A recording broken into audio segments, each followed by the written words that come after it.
Salut, dans cette vidéo, je vous montre exactement comment automatiser votre veille et votre engagement dans toutes vos communautés School pour ne plus jamais rater une opportunité stratégique sans passer des heures à scroller. Regardez, chaque soir, mon workflow scanne les communautés que j'ai configurées dans ce Airtable. Ok, donc si j'en ai configuré 4, des communautés où c'est intéressant d'engager, et je donne un nom à ma configuration parce que je peux avoir plusieurs configurations en plus. Je mets mon domaine d'activité, les outils que j'utilise, les cookies, je vous montrerai tout à l'heure comment les récupérer pour pouvoir se loguer dans School. Et ici, c'est tous les posts qu'il a générés. Et ensuite, dans une autre table, j'ai la table poste. J'ai toutes les choses où je peux intervenir. Donc, par exemple, celui-là, il me donne l'URL, il me donne la raison pour laquelle je peux intervenir, la phrase clé, et il génère une réponse que je peux automatiser. Donc, c'est prêt à cliquer ici et à copier-coller. Donc, si je clique ici, voilà, ça va bien sur ma school. Et voilà, et ici, je peux commenter. Allez, on y va. Salut, moi c'est Alex, expert et ambassadeur N8N. Ici, on parle automatisation concrète pour gagner du temps, de l'argent et scaler. Chaque semaine, je partage des workflows concrets pour booster votre productivité, que vous soyez freelance, agence ou entrepreneur. Et puis, rejoignez la communauté si ce n'est pas déjà fait. Tous les workflows et les échanges se passent là-bas. Lien dans la description.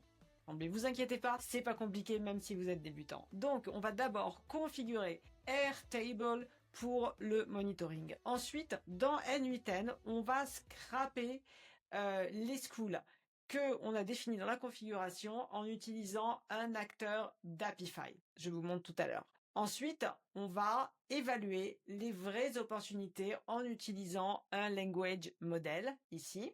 Ensuite, une fois que c'est évalué, ce même language model va générer des réponses et il va renvoyer tout ça vers Airtable. Alors, on y va. Vous avez le template dans ma communauté. Donc, vous pouvez télécharger maintenant, comme ça, vous pouvez suivre au fur et à mesure ou le faire plus tard. Alors, dans Airtable, on a une table config et une table post. Dans la table config, on a d'abord le nom de la configuration, ensuite les schools qu'on veut monitorer. Ok, donc ça, c'est un long texte, on les sépare par une virgule.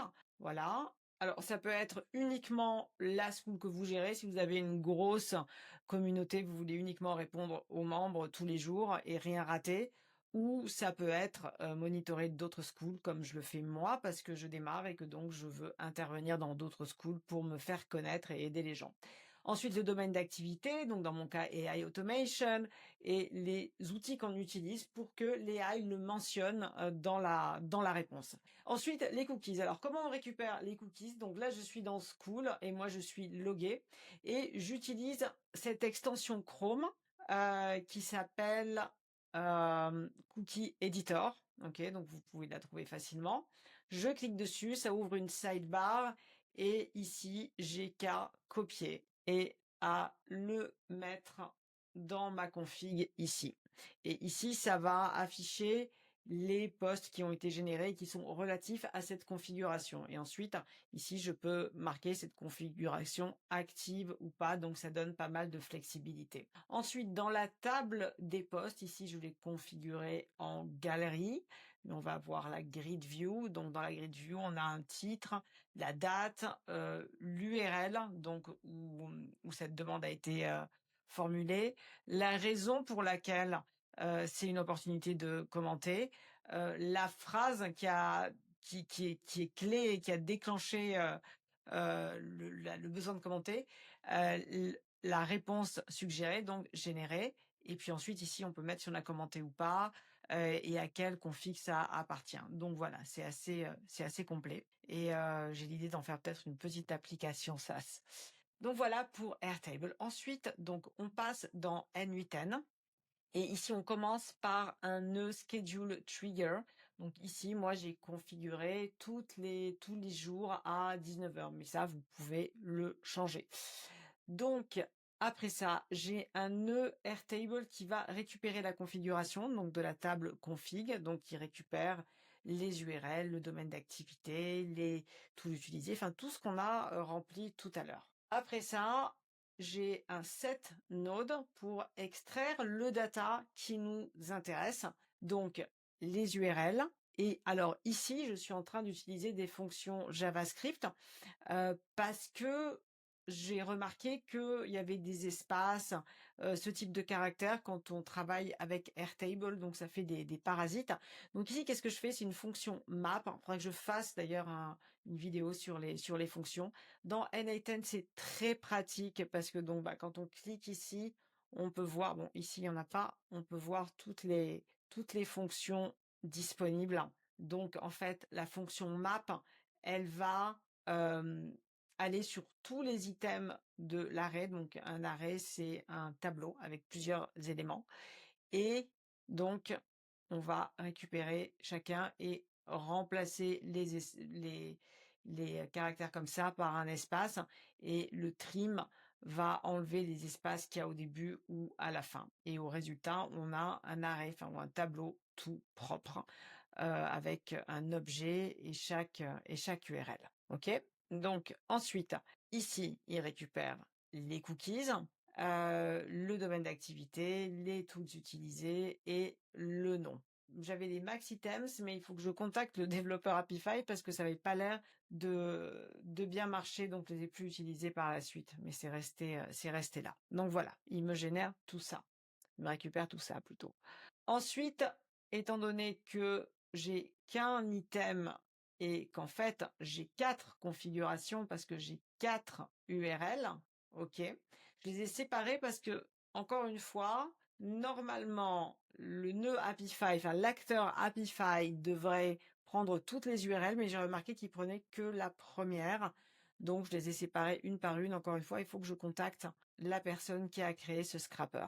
Donc, avec le nœud split out, voilà, maintenant j'ai 4 éléments avec chacun une URL et le reste de la configuration. Ok, donc là j'ai splitté les schools URL, mais j'ai rajouté tous les autres champs. Ensuite, mon nœud préféré, le HTTP Node. Si vous ne le connaissez pas, allez voir cette vidéo où j'explique tout clairement et en plus je l'explique avec un exemple d'Apify.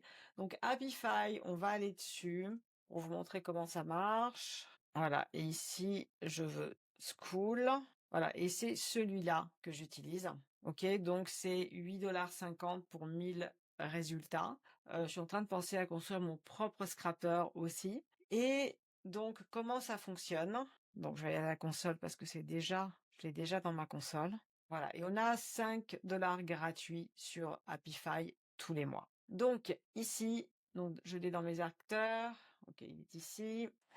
Donc ici, le JSON, j'ai tous mes paramètres. Donc dedans, j'ai les cookies, j'ai include comments. Donc là, je veux inclure les commentaires parce que l'opportunité de commenter peut se trouver dans un commentaire. Et en plus, si je mets pas les commentaires, j'ai remarqué qu'ils ne donnent pas l'URL. Donc je veux pas les médias, j'ai pas besoin des images et mes URL de départ ici. OK? Donc, ici, on peut le générer et ça va générer le JSON dont on a besoin. Ensuite, j'ai besoin de l'API Endpoint. Et ici, je vais choisir celui-là. Run Actor Synchronously and Get Dataset Items. Parce que si on choisit celui-là, il va lancer l'acteur et il va falloir attendre et lancer une autre requête pour récupérer les datasets items. D'ailleurs, si on utilise l'action, enfin le nœud qui est déjà préconstruit N8M, qui est un community node, mais qui est utilisable aussi dans la version cloud, on va devoir en utiliser deux. Donc moi, je préfère le faire comme ça en une fois. Donc ici, comment je fais? Je copie mon endpoint et je retourne dans N8N et je vais dans mon HTTP node. OK. Donc je mets ici l'URL, c'est une méthode post. Donc on l'a vu ici, c'était une méthode post ici dans Apify. OK. Voilà, hein, c'est une post méthode. Donc on envoie du data vers Apify et donc ce data va déclencher le lancement de l'acteur et une fois que c'est généré, il va nous renvoyer tous les éléments. Donc il fait deux actions en une en fait. Voilà. Et ensuite, donc quand on copie cette URL, il met l'API token ici, mais moi, je veux le mettre dans un custom credential. Donc, pour ça, donc c'est une query auth. Donc, query, ça veut dire que le, le token, il est passé dans l'URL de départ. Et donc, si là, moi, je l'ai déjà créé, mais si je l'avais pas créé, dans ce cas-là, on ferait comme ça, create new credential. Donc ici, on voit que c'est token, ça s'appelle token. Donc, on fait create new credential. Ici, je vais l'appeler token. Et ici, je mettrai mon token d'Epify et je le renommerai. Mais bon, comme moi, je l'ai déjà fait, on va pas le refaire. Voilà. Et encore une fois, vous pouvez voir comment on fait les custom credentials dans la même vidéo, celle-là avec les HTTP requests. Ensuite, ici, on envoie le body et ici, c'est le JSON qu'on a vu tout à l'heure. Donc, on passe les cookies, la date. Donc là, je veux les posts, vu que je le fais runner tous les jours, je veux les posts des dernières 24 heures. Donc ça, c'est aussi une fonction de N8N qui est très pratique, c'est les fonctions de date. Donc, par exemple, je vais le refaire. Donc, je fais now, donc c'est maintenant. Si je fais point, voilà, ça va me donner les différentes options. Donc là, minus, donc moins. Et ici, donc je peux mettre, voilà, 24, dernière 24 heures. Ou je peux mettre 1 et days. OK? Donc voilà. Et ensuite ici, je passe mon URL. Donc là, notre nœud est configuré. C'est ce qu'il y a de plus compliqué ici. Je veux dire, tout est très simple en fait. C'est très linéaire. Il y a pas vraiment de choses très très compliquées. Donc ici, j'extrais le data qui m'intéresse. Donc le nom de la configuration, non, le titre du post, le contenu, les commentaires. Bon, ici, j'imagine que sur celui-là, il n'y avait pas de commentaires. Le nombre de likes, ça peut servir aussi pour voir si c'est un post qui a de l'attraction. La date où il a été créé, bon, ça, on n'en a pas besoin, je l'ai rajouté. Et l'URL de ce post, ou de ce commentaire. Ensuite, on passe tout ça. Donc ici, on a 51 posts. Et il faut que je vois vraiment avec l'auteur comment limiter ça parce que j'en veux pas forcément autant pour pas brûler mes crédits. Et donc ici, j'ai un nœud AI dans lequel je passe comme user message le contenu et les commentaires. Et ici, j'ai un prompt, voilà, où je lui demande, je lui donne un rôle et je lui demande d'évaluer l'opportunité et de générer une réponse. Je lui donne des exemples. Enfin voilà, vous avez en tout cas le workflow dans la communauté, donc vous pouvez lire le prompt, vous pouvez le modifier selon vos besoins, l'améliorer, etc. À partir de là, voilà, je vais recevoir toutes ces réponses avec s'il y a une opportunité, la raison pour laquelle c'est une opportunité, la trigger sentence et le commentaire. Et je veux y rajouter la date et l'URL. Voilà, donc ça, je le récupère depuis. Voilà, ça, c'est depuis le dernier nœud et ceux-là, ils viennent d'un nœud précédent. Comme ça, je groupe tout et tout est bien clair. Maintenant, je filtre les opportunités. Oui, c'est une opportunité. Donc ça, c'est un boolean, donc is true. Donc voilà. Si c'est pas une opportunité, je veux pas l'envoyer vers mon Airtable. Et ensuite, je renvoie tout vers Airtable. Donc voilà, le titre, donc tout vient du nœud précédent, la date, l'URL, la raison, la sentence trigger et la réponse suggérée. Et la configuration à laquelle ça correspond. Et voilà, c'est tout simple et ça fonctionne. En résumé, on a automatisé toute la veille school, l'analyse des postes, la génération des réponses, l'organisation dans Airtable pour passer à l'action en quelques minutes chaque jour. Et bien entendu, vous pouvez le configurer selon vos besoins. Le workflow est dispo dans la communauté, lien dans la description.